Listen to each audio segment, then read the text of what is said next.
아마 처음 들으시면 처음에는 또 너무 지겹고 이러다가 나중에 되면 너무 또 빨리 진도 나가가지고 못 따라가고 아마 굉장히 스트레스를 많이 받을 거예요. 그렇더라도 다 그냥 학원 커리큘럼대로 또 인터넷 뜨는 분들은 인터넷 그 커리큘럼대로 따라서 하시면 됩니다. 그래서 서울대학교 그 김남도 교수께서 하신 말씀을 저는 좋아하는데 더딘 것을 염려 말고 멈출 것을 염려하라고 했습니다. 그래서 천천히 가더라도 끝까지만 가면 다 합격할 수 있습니다. 너무 조급하게 마음 갖지 마시고요. 지금은 민법 위주로 공부하시면 된다고 했죠. 자, 그러면 2차 과목에 대해서 말씀을 드리도록 하겠습니다. 2차 과목. 2차 과목은 1차 합격하신 분들만 볼 수 있습니다. 그래서 1차 합격하시면 그 다음 회의 시험에 하나여 1차 시험을 면제합니다. 그래서 30회 시험에서도 2만 명이 넘게 2차만 응시했습니다. 최근 들어서 해마다 1차 합격하고 2차만 보시는 분들이 2만 명이 넘습니다. 그 중에서 절반이 불합격합니다. 10,000명 정도가. 그러니까 1, 2차 같이 하는 게 더 낫다는 이야기입니다. 2차만 해가지고 떨어지는 분이 10,000명이 넘어요. 전국적으로 보면. 엄청나게 고통스럽죠. 그건 정말 견디기 힘듭니다. 2차만 봐가지고 떨어지면. 자, 2차 과목 중에서 가장 먼저 2차가 1교시, 2교시가 있는데요. 2차 1교시가 2차 1교시가 제가 맡은 과목입니다. 공인중개사 법령, 공인중개사 법령 및 실무, 법령 및 중개 실무가 있고요. 그 다음에 부동산 공법, 부동산 공법이 있습니다. 그 다음에 2교시가 공시법령, 공시법령 및 부동산 세법입니다. 부동산 세법. 그래서 아마 여러분들이 수업은 공시법령 따로 듣고 세법 따로 듣죠? 그렇지만 시험은 두 과목 합해서 40문제입니다. 자, 먼저 공인중개사 법령 및 실무인데 공인중개사법, 그 다음에 부동산 거래 신고 등에 관한 법률이 70% 정도 출제되고요. 중개 실무가 30% 정도 출제된다고 되어 있습니다. 제가 맡은 과목입니다. 근데 이 실무라는 것은 전 과목이 다 출제될 수 있습니다. 민법이 출제될 수도 있고 공법이 출제될 수도 있습니다. 물론 세법도 출제될 수 있고요. 실무는 전 과목이 다 들어갈 수 있습니다. 그래서 공인중개사법을 어렵게 출제하려면 실무 비중을 높이면 됩니다. 30회 공인중개사 시험이 29회보다는 훨씬 어려웠습니다. 올해 공인중개사법이 어려웠다고요, 작년보다. 그럼에도 불구하고 제 강의를 들은 분들은 거의 80점 이상은 받았습니다. 그 인터넷에 후기 올라온 거 보니까 거의 다 80점은 받았더라고요. 제가 프린트 2장 내드렸습니다. 기억해야 될 거. 이 2장만 다 기억하면 80점은 받습니다. 근데 이걸 지금 암기할 필요 없습니다. 지금 암기한다고 해서 시험 볼 때까지 가지 않습니다. 절대. 그냥 수업 들을 때 찾아가지고 밑줄 치시고 같이 그냥 호흡만 맞추시면 됩니다. 그럼 자동적으로 이건 80점 나옵니다. 그 대신에 시험 볼 때 80점 나오는 거고 그 중간에는 엄청난 고통을 받아요. 중간에 점수 잘 나온다고 했는데 효자 과목이라고 했는데 왜 나는 이렇게 점수가 안 나오냐 이런 한탄을 많이 하게 됩니다. 그 효자 만들려면 길을 들여야 되죠. 저도 뭐 애들이 있는데 저도 맨날 아들 막 옛날에는 어릴 때 제가 때리고 그랬다더라고. 지금 기억도 못 하겠는데 아들 말 들어보니까. 그래서 지금 때리려고 하니까 어릴 때 계속 때려놓고 왜 또 때리려고 하는데 하고 손을 딱 잡더라고요. 근데 힘이 저보다 세더라고. 그래서 못 때렸어요. 그러면서 이제 슬픔을 느끼게 되더라고요. 자식도 마음대로 못 하는구나. 자식 키워보니까 이제 세상이 무서운 걸 알겠더라고요. 그래서 2차 과목은 그냥 수업만 열심히 들으면 된다. 지금은. 나중에 막판에 이거는 한 2달 정도만 암기하면 됩니다. 근데 계속 듣다 보면 자동적으로 2달 되기 전에 거의 다 암기가 되어 있습니다. 시험 보기 전에. 그러니까 미리 암기하려고 신경 쓰실 필요 전혀 없습니다. 그냥 수업만 들으면 됩니다. 공인중개사법은 제 과목은 제가 프린트 내드린 거 같이 찾아보면 됩니다. 수업 시간에 그냥. 자, 그 다음에 이제 공법인데요. 공법. 부동산 공법. 모든 공법이 아니라 부동산 공법입니다.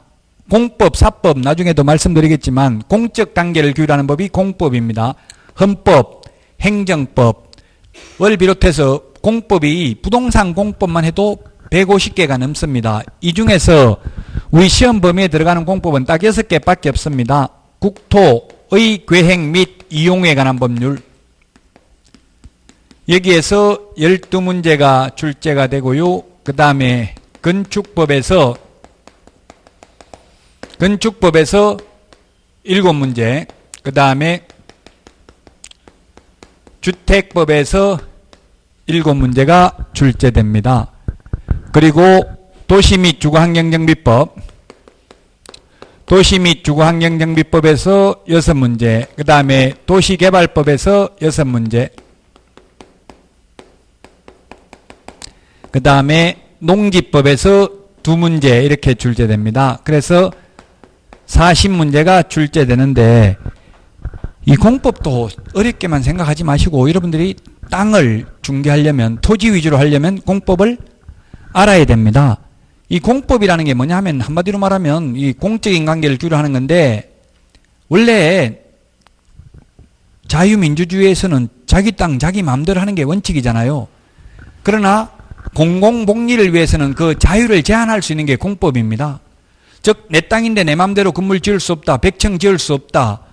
건폐율, 용적률 이런 게 있어서 부피를 제한하고 그 다음에 입체적 규제죠. 부피도 제한하고 또 면적도 제한합니다. 예를 들면 내 땅이 100제곱미터가 있다고 해서 이 100제곱미터를 전부 다 건물 지을 수가 없고 건폐율이 50%라고 하면 반밖에 못 짓는다는 이야기죠. 그 법에 다 정해져 있기 때문에 그렇습니다. 이런 법이 없다면 전부 다 그냥 원룸 다닥다닥에 붙여서 높이 지어가지고 그냥 월세 많이 받아 먹으려고 하겠죠. 좁은 땅에. 근데 내 땅인데도 내 마음대로 할 수 없도록 하는 게 바로 공법입니다. 공공복리를 위해서는 사유재산권을 제한할 수 있는 게 바로 공법입니다. 그래서 이 공법을 알아야 토지의 가치를 알 수 있습니다. 땅의 가치는 호가에 의해서 결정되는 게 아닙니다. 호가가 뭡니까? 호가, 부를 호자, 가격 가자, 입 찢어질 때까지 부르는 게 호가입니다. 호가에 의해서 땅값이 결정되는 게 아니라 바로 공법상 용도, 지역, 지구, 구역, 행위 제한에 의해서 땅값이 결정됩니다. 나중에 공법을 배우면 그런 게 나옵니다. 도시지역, 관리지역, 뭐 이런 거 농림지역 이런 게 나옵니다. 그러면 또 도시지역 안에서 주거지역, 상업지역, 공업지역 이런 게 나오는데 그 용도, 지역, 지구, 구역에 의해서 즉 쉽게 말하면 집을 지을 수 있는 땅이냐 집을 지을 수 없는 땅이냐에 따라서 땅값이 결정됩니다. 그래서 지리산, 덕유산, 한라산, 설악산 꼭대기에 있는 땅들 집 지을 수 없습니다. 그래서 경제적 가치는 제로입니다. 그 땅 사봐야 개발은 못합니다.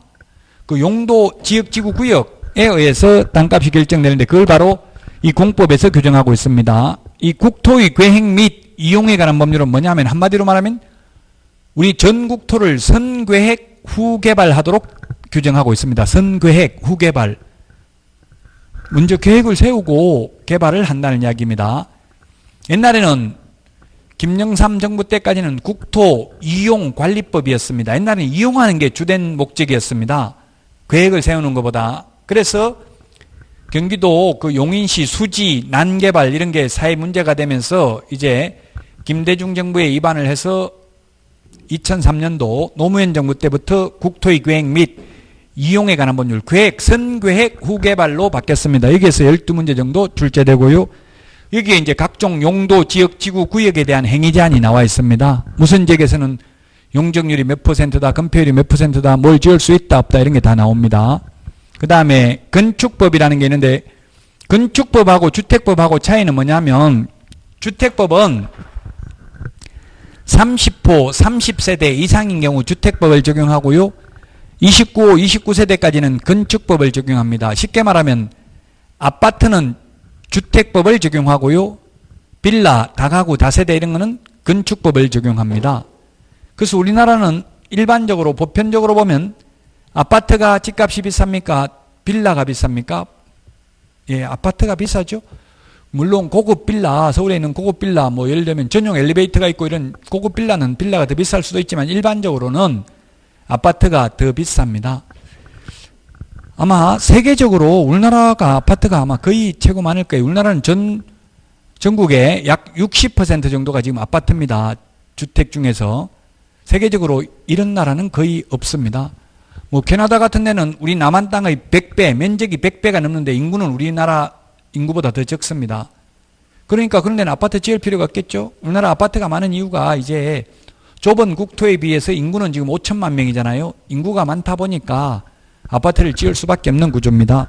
그럼에도 불구하고 아파트가 비싼 이유는 이 주택법에서는 건축법보다 더 삶의 질을 향상시키기 위해서 규제를 많이 하고 있습니다. 그 용적률을 낮추는 게 삶의 질을 향상시키는 겁니까? 용적률을 높이는 게 삶의 질을 향상시키는 겁니까? 용적률이라는 건 뭐냐면 부피를 정하는 거예요. 부피를 똑같은 땅에 부피를 높게 지을 수 있는 게 삶의 질을 향상시키냐고요? 낮게 지을 수 있는 게 낮게 짓도록 하는 게 삶의 질을 향상시키냐고요? 낮게 하는 게 향상시키는 거죠. 너무 높게 지어버리면 통풍, 환기가 안 되고요. 골바람이, 산에서 골바람이 내려와야 되는데 너무 산 밑에는 그래서 건물 높게 못 짓게 하죠.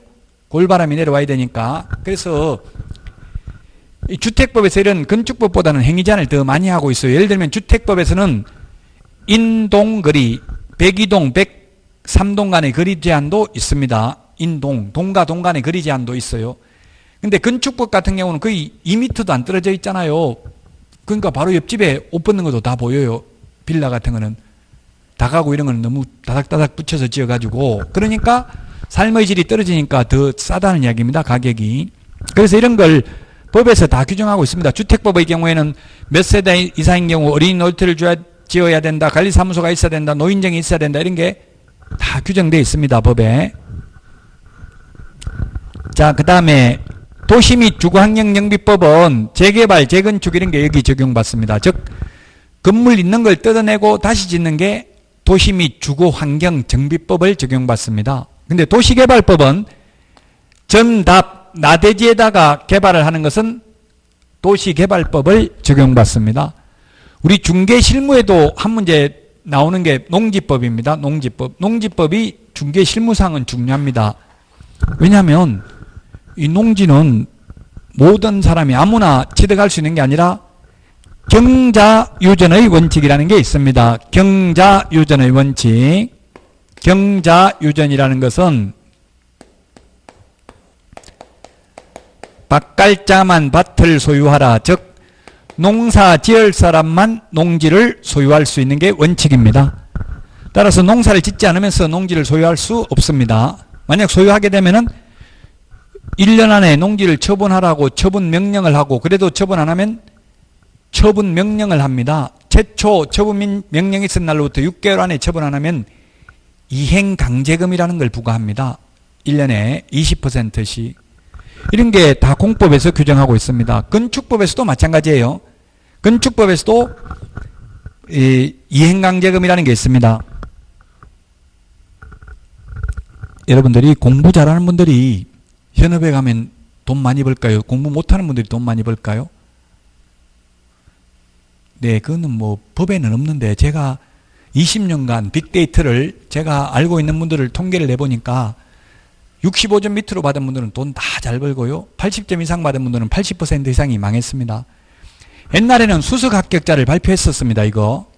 그래서 이화여대 나와가지고 수석 합격한 분 지금 인천에서 애견샵 개털 깎는 거 지금 하고 있는데요. 수석했는데 수석한 사람은 100% 다 망했습니다. 이때까지 전국 수석이. 그래서 수석 합격자 발표를 안 합니다. 지금은 수석 합격자의 저주라고 해서 발표만 하면 다 망하니까 개업만 하면. 그래서 지금은 아예 수석 합격자 발표를 안 해요. 또 수석 합격자 발표하니까 전부 그게 상술로 악용되는 거예요. 모든 학원이 자기가 수석 합격자 배출했다고로만 하고 또 수석 합격자는 모조리 다 망하고 이러니까요. 그래서 저도 제가 6등 했는데 10회 시험 때 거의 한 89점, 90점 가까이 받았는데 평균. 그래가지고 결국은 저도 망했죠. 망했으니까 지금 강의하고 있죠. 제가 부동산 잘했으면 강의 안 할 수도 있겠죠. 돈 많이 벌었으면. 그래서 공부 잘하는 사람 거의 망한다고 보시면 돼요. 저도 망한 거 지금 사례 한번 몇 가지만 말씀드리면 제가 잘못한 거, 이 다가구 주택, 다가구는 단독주택이죠. 다가구라는 거는 다세대는 공동주택인데 다가구는 단독주택이에요. 수익률 가장 높은 게 이게 다가구 주택이에요. 다가구 주택의 원룸 방이 반지하까지 해서 4층까지, 반지하를 하면 4층인데 맨 꼭대기층은 주인 세대라고 해서 주인이 살아요. 주인 세대 방 3개가 있고요. 보통 동네말로 주인 세대라고 그래요. 부동산 중개사무소에서. 이렇게 되어 있는 집을 이제 통매매를 중개를 하려고 해서, 이거 보통 지금 이런 게 제가 하던 데는 경기도 오산인데 10억에서 20억 정도 합니다. 다가구가. 근데 20억짜리를 중개를 하려고 하는데 손님이 왔는데 이거 어떻게 했냐면, 여기는 칸막이를 2개 대수선을 했습니다. 대수선. 칸막이를 2개 허가를 안 받고 임의로 설치를 해버렸어요. 그럼 방이 몇 개가 늘어났어요? 6개가 늘어났죠? 이 방 한 개에 무보정 월세로, 월세를 40만 원씩 받습니다. 보증금 없이. 중국 동포들 대상으로 오산시 월동이라는 데가 있는데, 그럼 40만 원씩 받는데 방이 6개가 늘어났으니까 얼마입니까? 6, 4, 24, 240만 원. 한 달에 240만 원이 더 들어오고요. 1년이면 건 3천만 원 이상 들었죠? 월세가 들어오는데 이행강제금, 불법 건축물이니까 이행강제금을 얼마가 부과하냐면은 1년에 100만 원 부과돼요. 건축물 대장 때 보면 위법 건축물 이렇게 해가지고 나옵니다. 건축물 대장에. 그래서 제가 손님 왔는데 브리핑 하는데 처음 앉자마자 이거 위법 건축물입니다. 이렇게 말해버렸어요. 잘난 척하고 아는 거 설명한다고. 그렇게 하니까 손님이 제 친구의 친구인데 소개받았는데 그냥 나가버리더라고요. 자기는 공직에 있어서 불법은 못한다 하면서 나가더라고요. 그래서 그거 설명하려고 하니까 아예 설명 자체를 안 듣는 거예요. 그러면 너무 공부 잘하면 안 된다는 이야기예요. 이거는 위법 건축물은 맨 마지막에 이야기하고 수익률 높다는 걸 설명을 해야 되겠죠. 불법인 게 훨씬 수익률은 높아요. 이렇게 대수선을 한 게 방수가 늘어났기 때문에. 그래서 이제 여러분들이 합격은 해야 되겠지만 합격하고 나서는 그 현실과 이론을 잘 조화를 이루어야 됩니다. 너무 원리 원칙대로만 해도 안 되고, 그렇다고 대충 해가지고 중개 사고가 나도 안 되겠죠. 그 슬기롭게 잘 조화를 이루어야만 됩니다. 자, 그래서 이제 공법에 대해서 말씀드렸고, 2차 과목 중에서는 보통은 일반적으로 수험생들은 대부분 공법이 최고 어렵다고 말들을 많이 합니다. 근데 저는 개인적으로 또 공부하는 방법이 다 사람마다 다르니까 저는 공법이 또 암기하는 게 저는 더 적성에 맞더라고요. 어떤 면에서는. 근데 이 공법은 어렵긴 어렵지만 그렇다고 판례가 나오지 않습니다. 판례는 딱 하나밖에 나올 게 없습니다. 농지법에 판례 딱 하나 있는데, 즉 농지 취득 자격증명이라는 것은 소유권 이전 등기할 때 첨부해야 되는 서류이지 법률행위 효력 요건은 아니다. 즉 농지 취득 자격증명 못 받았다고 계약이 무효가 되는 것은 아니다. 요 판례 하나밖에 없어요. 시험에 나올 만한 거는. 판례가 없기 때문에 오히려 더 쉬울 수도 있어요. 민법은 사생활이기 때문에 대부분 판례로 구성되어 있다는 이야기입니다. 자, 그 다음에 마지막으로 공시법령인데, 공시라는 말은 공적인 장부에 공개 표시하는 것을 공시라고 합니다. 그 등기사항 증명서에 등기부에 공개 표시하는 것을 등기법, 지적공부에 공개 표시하는 것을 공간정보 구축 및 관리 등에 관한 법률이라고 합니다. 여기에서 각각 12문제씩 출제가 됩니다. 그리고 부동산 세법이 16문제 출제됩니다. 현업에 나가면 가장 중요한 과목이 세법입니다. 세법. 가장 문의 많이 하는 게 세법이에요. 그래서 여러분들이 세법은 시험에 있어서 수업만 안 빠지고 계속 들으면 거의 10문제 이상 맞춥니다. 근데 이제 16문제 나온다고 우습게 생각했다가는 나중에 힘들어질 수 있다는 이야기입니다. 현업에 나가면 가장 중요하다, 세법이. 현업에 가서 부동산 학개론 이런 거 별로 질문하는 분 거의 없어요. 자, 그래서 이게 공시법령 및 세법 중에서는 등기법이 어떻게 보면 가장 어렵습니다. 민법에 물권법이 바탕이 되어야 합니다. 좀 어려운 부분이고요. 그럼 이 세 과목 중에서 세법이나 이 공간정보 구축 및 관리 등에 관한 문제에서 고득점을 하면 되겠죠. 옛날에 지적법이라고 불렀습니다. 토의대장, 임야대장, 건축물대장에 기재되어 있는 이런 내용들인데요. 여기에서 12문제 정도 출제가 되고, 세법은 모든 세법이 다 출제되는 게 아니라 부동산 관련 세법만 출제됩니다.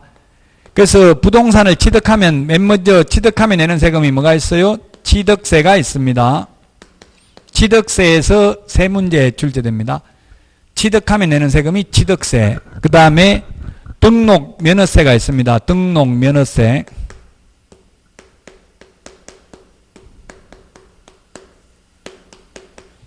등록 면허세가 한 문제 출제됩니다.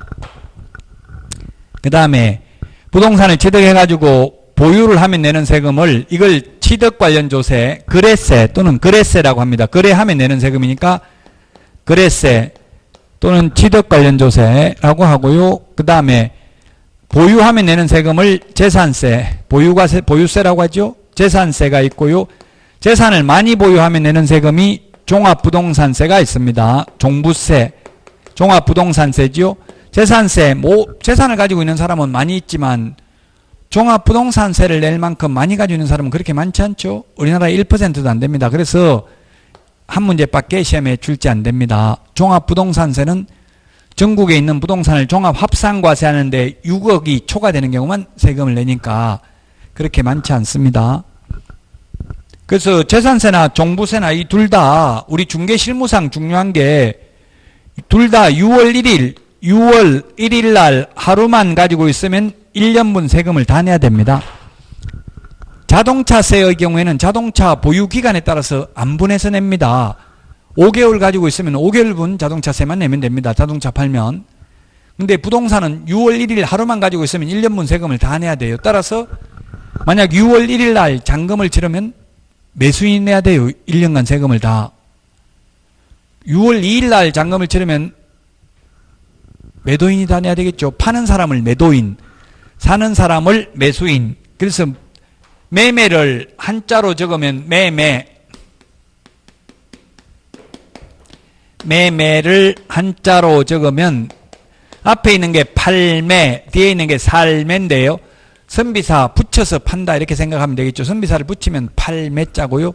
이건 살매자입니다. 팔고 사고를 매매라 하고요. 매도인, 매수인 이런 말을 합니다. 그래서 이게 중개실무상은 중요하다고. 만약에 예를 들어서 이렇게 6월 1일 날 잔금 날짜를 적었어요. 그러니까 매수인이 나는 6월 1일 하면 또 공부를 많이 해가지고 재산세 내가 부담해야 되니까 난 못 사겠다. 6월 2일 안 하면 계약 안 하겠다. 이렇게 주장하고 매수인은. 매도인은 나는 6월 1일 아니면 계약 안 하겠다. 서로 이렇게 주장하는 거예요. 이게 중개라는 게 뭐예요? 우리가 중개하려고, 중개업을 하려고 자격증을 따는데요. 중개를 업으로 하는 게 중개업이죠. 중개를 직업으로 하려고 여러분들이 자격증을 취득하는데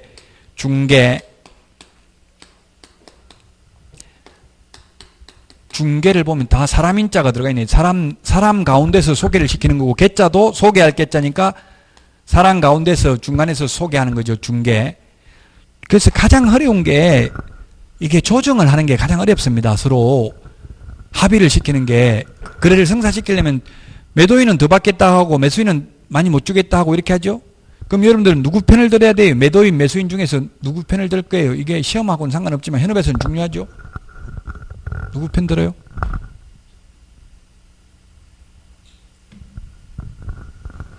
부부싸움 하면 누가 이겨요? 남편하고 부인 중에서 싸움 한 번도 안 해봤어요? 항상 부부싸움 하면 더 사랑하는 사람이 손해봅니다. 더 사랑하는 사람이 항상 져요. 이혼하자 이러면, 그래, 내가 잘못했다. 저도 그렇게 했어. 뭐 잘못한 것도 아무것도 없는데 그냥 잘못했다. 잘못했다고 하니까 뭐 잘못했는데 묻더라고. 잘 기억 안 난다. 그러니까 기억도 잘 안 나면서 뭘 잘못했다는 게 진정성이 없다. 그래서 또 이혼하겠다. 이러면 뭐 이혼한다 소리 하면 무조건 잘못했다. 이렇게 하게 되는데, 어쨌든 더 사랑하는 사람이 손해봐요. 그래서 매매에서도 항상 더 사고 싶은 사람이냐, 더 팔고 싶으냐, 이걸 빨리 파악해야 돼. 중개를 하려면 누가 더 원하는지를 보고 그 사람한테 손해보게 해야 돼요. 더 팔고 싶어 하는 사람, 이거 지금 안 팔면 안 되면은 그분한테는 이거 지금 빨리 이게 임자 나타났을 때 빨리 팔아야 됩니다. 이러다가 잘못하면 못 팔면 다음에 팔기 힘듭니다. 이렇게 유도를 하는 게 좋고요. 사고 싶은 사람이 계속 살라고 하면 이 돈 주고 사기 힘듭니다. 좀 더 쓰더라도 그냥 사는 게 낫습니다. 이런 식으로 해야 돼요. 어쨌든 이게 중간에서 중재를 하기가, 소개를 하는 게 굉장히 어렵다는 이야기입니다. 이게 가장 어려워요. 법률 지식이 어려운 게 아니라 이거 고객 심리를 파악해가지고 중간에 조정자 역할을 하는 게 이게 가장 어려워요. 현실적으로는. 성질 급한 사람이 또 손해죠. 성질 급한 사람, 안 급한 사람이 있으면 먼저 그냥 내가 1억 줄게 이렇게 해버리면 1억 팔 사람은 받으려고 생각도 하는데 9천만 원 받으려고 했는데 1억 줄게 이러면은 또 더 받으려고 하겠죠. 그럼 조금만 더 달라 이렇게 할 수도 있어요. 저도 그렇게 해봤어요. 팔면서 파는 장소에 가서 몇 천만 원 더 받아본 적도 있어요. 너무 싸게 팔았다 생각해 억울해서 2천만 원 더 안 주면 안 팔겠다 이렇게 하니까 그 자리에서 강하게 나가니까 살 사람은 꼭 살라고. 아니 계약서 쓰기 전이니까 뭐 안 그러면 계약 깨지는 거잖아요. 그냥 더 주고 사더라고요. 그래서 누가 더 사랑하느냐, 누가 더 사고 싶으냐, 팔고 싶으냐, 그게 중요하다는 이야기입니다. 어쨌든 그러면 만약에 사고 싶은 마음, 팔고 싶은 마음이 똑같다면 여러분들은 누구를 설득하는 게 좋겠어요? 매수인, 매도인. 6월 1일 이거 6월 1일 날 매수인이 사면은 저희가 재산세 내야 된다고요? 이런 경우는 매수인을 설득해야 됩니다. 왜냐하면 이게 종부세 급매물이다 이렇게 이야기하는데 종합부동산세 급매물이 많이 나와요. 3월, 4월 일 때는. 왜냐하면 종합부동산세는 전국에 합산을 하기 때문에 요거 하나만 팔면은 종합부동산세를 안 내도 되거든요. 그럼 종합부동산세는 굉장히 높다는 얘기예요. 세율이 재산세보다. 근데 재산세는 자동차, 뭐 제가 그랜저는 안 가지고 있는데 그랜저 가지고 있으면 자동차세가 얼마 나오는지 모르겠어요. 한 60만 원 이상은 나오는 걸로 알고 있어요. 1년에. 근데 그랜저 뭐 5천만 원도 안 하잖아요. 차 가지고 있어봐야. 5천만 원 정도 하는 차 가지고 있어봐야 가지고 있는데 세금이 50만 원 이상 나온다고요. 그럼 1% 이상 나오는 거잖아요. 엄청나게 많이 나온 거예요. 집은 만약에 재산세를 100만 원 내려면 10억짜리 가지고 있어야 돼. 부동산 10억짜리. 시세 10억짜리. 시세 10억짜리 가지고 있으면 재산세 100만 원 나오는데 자동차는 시세 1억짜리 1억도 안 되는 거 가지고 있어도 100만 원 낸다고요. 1억짜리 가지고 있으면 100만 원 더 내요. 그러면 우리나라 재산세가 선진국에 비해서 굉장히 낮은 편이에요. 지금 미국이나 유럽 이런 나라에 비해서. 그 우리나라는 지금 구조가 어떻게 됐냐면 거래세는 굉장히 세율이 높은 편이고요. 보유과세는 낮은 편이에요. 근데 외국에는 보유과세는 높고 거래세는 낮아요. 그 보유하면 세금을 계속 내야 되고 이거는 계속 매년 내야 되는 거잖아요. 그 우리나라는 거래세가 높고 보유세가 낮기 때문에 거래가 안 되면 정부에서 세금을 많이 못 거두죠. 그럼 부양정책을 써가지고 또 거래를 시킬 수밖에 없어요. 왜냐면 거래세가 높잖아요. 가장 높은 게 뭐예요? 양도소득세, 거래세가. 그래서 앞으로는 이게 보유세를 높이고 거래세를 낮추는 방향으로 바꾸기는 바꿔야 돼요. 자동차세하고 생각해보면 형평성이 안 맞잖아요. 자동차 가지고 있는 거에 비하면 훨씬 더 재산을 많이 가지고 있는데도 세금이 낮아요. 왜냐하면 조세폭탄이다 이렇게 해가지고 조세저항이 있기 때문에 쉽게 올리기가 어려워서 지금 못 올리고는 있는데 언젠가는 장기과제로 보유과세를 높이고 거래세를 낮추는 방향으로 개편은 되어야 할 것입니다. 자, 어쨌든 그래서 이런 경우는 서로 다투는 경우는 매수인을 설득하는 게 좋아요. 이거 재산세 해봐야 100만 원도 안 낸다. 10억짜리 해봐야. 근데 이게 종합부동산세, 종부세 급매물이기 때문에 5천만 원 더 싸게 나왔다. 차라리 100만 원 세금 내더라도 사는 게 낫다. 이렇게 설득하는 게 좋아요. 매도인은 이걸 하나 팔아야 종합부동산세를 안 내는데 6월 1일 잔금 날짜로 하자고 하는데 안 한다고 하면 6월 2일 날 하자고 하면 아마 매도인은 안 팔 수도 있어요. 항상 약한 사람, 더 사랑하는 사람을 공략해야 됩니다. 자, 그 다음에 이제 세법에서 가장 중요한 게 양도소득세입니다. 양도소득세. 양도소득세라는 것은 팔았을 때 양도 차익이 남았을 때 남는 돈에 대해서 세금을 부과하는 거죠. 남는 돈에 대해서 세금을 부과합니다. 6%에서 지금 뭐 42% 초과 누진세율을 적용하고 있는데 양도 차익이 많으면 많을수록 세금을 많이 부과하죠. 그래서 만약에 부부 공동 명의로 하는 게 세금은 줄일 수 있죠. 그래서 재산은 누구 명의로 해야 돼요? 재산 부동산이 있으면 부부 중에서 누구 명의로 해야 돼요? 내 명의로 해야 되죠. 내 명의로. 언제 헤어질지 모르는 분은 내 명의로 하는 게 좋아요. 영원히 같이 살 사람은 공동 명의로 해도 됩니다. 그 내 명의로 돼 있는 건 남 주는 거는 쉬운데 나무 명의로 돼 있는 거 빼앗아 올려면 소송해야 되고 엄청나게 피곤해요. 사이좋게 영원히 살려면 공동 명의로 하는 게 좋겠죠. 공동 명의로 하면 만약에 2억이 남아도 공동 명의로 하면 한 사람에 1억씩 남는 걸로 돼서 세율이 훨씬 더 낮아요. 한 사람이 2억 남는 것보다는 1억 남는 게 훨씬 더 세율이 낮거든요. 초과 누진 세율로 적용되어 있기 때문에 양도 차익이 많으면 많을수록 세율이 높기 때문에 그렇다는 이야기입니다. 이 양도소득세하고 임대소득세 합해가지고 6문제 정도 출제가 됩니다. 그 다음에 이제 조세 총론, 총칙, 조세 총론, 총체적인 게 2문제 정도 출제됩니다. 30회 시험에서는 총칙이 3문제 나왔어요. 그러면 16문제가 되겠죠? 그래서 시험에 가장 많이 나오는 게 양도소득세다. 실제 우리 중개실무상은 양도소득세는 설명을 안 해도 되고요. 취득 관련 조세를 설명하라고 되어 있습니다. 실제로는. 근데 왜 양도소득세가 시험에 많이 나오냐 하면 손님들은 전부 다 양도소득세 무서워서 집 못 팔겠다 이렇게 하는 경우가 많아요. 그럼 세금이 얼마인지를 어떻게 하면 절세할 수 있는지 알려주면 되겠죠. 탈세를 하면 안 되지만 절세를 하는 거는 조세 회피를 하는 건 도덕적으로 비난받을지언정 처벌 대상은 아니거든요. 우리나라 이 조세 체계가 세금을 어느 정도 탈세할 걸 감안하고 세율이 되어 있어요. 그 원리 원칙대로 세금 다 내는 사람은 그렇게 많지 않죠. 월급쟁이는 뭐 딱 정해져 있기 때문에 원리 원칙대로 내지만 자영업 하는 분들, 특히 우리 부동산 중개업 하는 분들 통계를 보면 지금 중개업소 1년에 2천만 원도 못 번다고 돼 있어요. 평균 아마 1,000만 원도 안 될 거예요. 종합소득세 신고한 걸 기준으로 본다면. 그럼 1,000만 원도 못 벌면 예를 들면 월세 내고 직원 월급 주고 광고비 주고 나면 마이너스 적자해야 되잖아요. 문 닫아야 되죠. 그래도 10만 개가 중개업소가 운영되고 있다는 것은 적자는 아니라는 이야기예요. 계속 적자 보면 할 수가 없잖아요. 문 닫아야지. 그 왜 그렇게 했어요? 전부 다 소득세 신고를 제대로 안 했다는 이야기예요. 비용 다 빼버리고 실제 남는 것만 신고하기 때문에 남는 돈도 제 친구도 보니까 1억 버는데도 실제 신고는 1,000만 원도 안 하더라고요.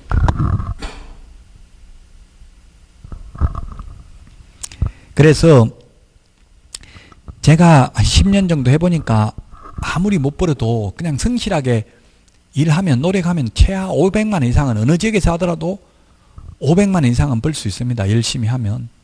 열심히 한다는 거는 가만히 있으면 안 되고 손님 안 오면 광고하러 다녀야 되겠죠. 아파트 가서 어떻게 지금 개인정보보호법도 강화되어 있는데 전화번호 가지고 문자 같은 거 이런 거 해피콜 보내잖아요. 어느 부동산입니다 해가지고 뭐 월요일마다 보내든지 아니면 한 달에 한 번 보내든지 이런 거 문자 보내는 경우서 좋은 말 적어가지고 뭐 그 계절 바뀌거나 하면 매월 1일마다 저한테 문자 오는 사람들 굉장히 많더라고요. 그 문자 보냈는데 너 어떻게 내 전화번호 알았어 하고 욕하는 사람 그렇게 많지 않아요. 욕하면 아유 잘못했습니다 선생님 제가 중개사무소를 인수받아가지고 옛날에 사무실에 있는 전화번호 모르고 전화드렸는데 죄송합니다 이제 다음부터 안 보내드리겠습니다 하면 그걸로 끝나지 뭐 어떻게 개인정보 했냐 하고 고발하고 이런 사람은 없다고 봐야 돼요. 그럼 어떻게 전화번호 어떻게 받아낼 수 있을 것 같아요? 그 아파트 만약에 아파트 옆에서 중개사무소 개업했는데 어디 뭐 계속 활동을 해야 되잖아요. 손님 있어야지 돈을 벌 수 있을 거 아니에요. 어떻게 전화번호 수집하면 되겠어요? 아파트 같은 경우는 예, 관리사무소가 아니라 자동차 거의 다 있기 때문에 자동차 앞에 보면 전화번호 거의 다 있어요. 그거 보면 뭐 몇 동 몇 호 적어 놓은 경우 옛날에는 많이 적어 놨는데 요즘은 안 적어 놓은 경우도 있더라고. 그냥 전화번호만 있으면 그 전화번호만 가지고 이 앞에 무슨 해피 부동산입니다 해가지고 문자 보내면 집 팔려고 마음먹었던 사람 좀 팔아주세요 하고 연락 온 사람 있어요. 100통 보내면 한 3건 정도는 오더라고. 통계적으로 보면 그런 식으로 하면 되고요. 아파트 같은 경우는 이게 그 카르텔이 형성돼 가지고 직접 다니면서 홍보 못하게 해요. 그 친목회에서 옆에 중개업소에서 못 다니게 한다고 광고하러. 근데 빌라 같은 거는 빌라 다가구 이런 거는 별로 단속하는 게 없거든요. 그 친목회에서. 그럼 빌라 같은 거는 저 같은 경우는 어떻게 했냐면 명함을 그 우편함 같은 데 이런데 그리고 스카치 테이프로 100일 100일 앞에다 계속 갖다 붙이고 하루 종일 돌아다니면서 하면 되고 상가 같은 거는 식당에 다니면서 그냥 중개사무소 명함만 하나 주고 아무 말 안 하고 나오면 돼요. 그게 뭐 상가에 내놓을 겁니까? 물으면 손님 다 떨어지죠. 점심시간에 가서 아무 말 안 하고 그냥 중개사무소 명함만 하나 넣어놓고 오면 연락 와요. 이거 좀 권리금 내가 들어올 때 1억 주고 들어왔는데 5천만 원 더 들여가지고 인테리어 했는데 8천만 원만 받아달라. 더 받는 건 네가 다 먹어라. 이렇게 해가지고 연락 오는 게 있어요. 그런 식으로 계속 활동은 해야 돼. 가만 앉아가지고 있으면 안 되겠죠. 콧바뜨리고 손님 안 온다고 그러고 있으면 안 되고 계속 열심히 하면 최하 500만 원 이상은 번다는 이야기입니다. 500만 원 이상 벌려면 1000만 원 이상 매출액은 되어야 한다는 이야기죠. 자, 지금까지 시험 과목 5과목을 다 말씀드렸습니다. 2차는 따로 계산한다고 했습니다. 이거 1차 빼고 1차 100점 받아도 소용없다고 했죠. 60점만 필요하고요. 그 2차 3과목만 가지고 40점 밑으로 과락 없이 평균 60점 이상이면 합격입니다. 그래서 옛날에는 1회 시험에서는 한두 달 공부해가지고 합격하시는 분들도 있었어요. 그러나 지금은 한 1년 정도는 공부를 꾸준히 해야만 합격할 수 있는 시험으로 알려져 있습니다. 그 지금 무슨 말인지 몰라도 참고 듣고 있어야 되고, 만약에 몇 년 공부하신 분들이라면 지금 왜 헛소리 하고 있냐, 빨리 시험에 나오는 것만 알려주지, 이렇게 마음이 급한 분도 계실 거예요. 계속 공부하신 분들은.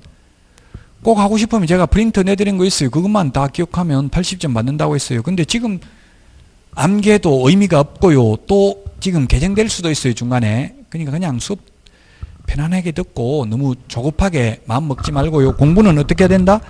시나버로 해야 됩니다. 시나버로의 뜻은 국어사전에 찾아보면 모르는 사이에 조금씩입니다. 너무 오버페이스 하면 마라톤을 보면 42.195km를 100m 달리기처럼 하면 무조건 중간에 포기합니다. 또 마라톤 처음에 1등 했던 사람이 끝까지 1등 하는 경우 없습니다. 그래서 페이스메이커들도 있잖아요. 중간에 숨어서 가야 돼요. 2등, 3등 하다가 막판에 1등 해야 돼요. 공부하는 거는, 제가 대학교 때 은사님이 공부하는 거는 밑빠진 독에 물 붓기다 이런 말을 지금도 기억이 나는데, 여러분들은 다 지금 구멍이 나 있어요. 아무리 물을 쏟아부어도 시험 볼 때까지 안 가고 다 빠지고 없어져 버린다고요. 그래서 지금은 어떻게 해야 되냐, 물기만 안 마르도록 한 방울 한 방울 떨어뜨리다가 이제 내년 9월 10월 돼서 마지막 2달 동안 물을 쏟아부어 버리면 아무리 구멍이 나 있어도 물을 퍼부으면 넘쳐난다고. 이 물이 넘쳐나야 합격할 수 있거든요. 지금은 아무리 물을 퍼부어도 다 빠져버리고 1년간 버틸 수가 없다는 이야기입니다. 절대 그래서 오버페이스 하지 말고, 너무 앞서가려고 하지 말고 그냥 억지로 참고, 그냥 지겨워도 참아야 되고요. 너무 빨리 나가는 것 같아도 뭐 모르는 거 있어도 그냥 참아야 돼요. 모르는 거 지금 다 알아버리면 흥미를 잃어버려요. 더 이상 이제 다음 달에 또 이게 11월, 12월 끝나고 진도가 1, 2월 또 하고요. 그 다음에 3, 4, 5월 또 하고요. 계속 지금 반복된다고, 똑같은 내용이 시험 볼 때까지. 그럼 다 알아버리면 듣고 싶겠어요? 지겨워서 듣기 싫다고요. 하나하나 시납으로 모르는 사이에 조금씩 알아가면 된다고요. 아마 마음이 급한 분들도 계실 텐데 그래도 잘 인내하시고 참으시기 바랍니다. 지금까지는 뭐 시험에 거의 직접적으로 나온다기보다도 사전 배경 지식이었고요. 이제 쉬었다가 우리 교과서 진도를 나가도록 하겠습니다.